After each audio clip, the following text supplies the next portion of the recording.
Assalamualaikum warahmatullahi wabarakatuh. Sampurasun. Petepang deui sareng simkuring Salsa ti kelas 11 IPS 1. Ayeuna abdi bade ngadugikeun warta tentang banjir di Bale Endah.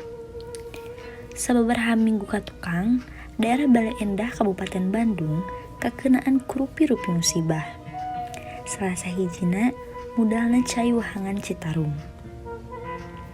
Dumasar kana data nu aya kurang leuwih 1536 imah katut wangunan sakola jeung pamarentahan kakeueum ku Cai Wahangan Citarum. Panyebab budalna Cai Wahangan teh sabab gedena cai hujan jeung lobana runtah anu halangan kokocoran anu ngabulakarkeun cai jadi ngaimbang. Pemerintah daerah geus ngadata korban jiwa ka sababaraha tempat. Sabab dumasarkan hasil laporan ti warga, masyarakat teu saeutik ayana korban jiwa nu kabawa banjir.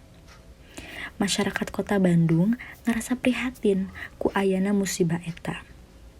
Masyarakat oge ngayakeun tarekah ngumpulkeun warga keur sumbangkeuneun ka warga nu keunaan ku musibah eta.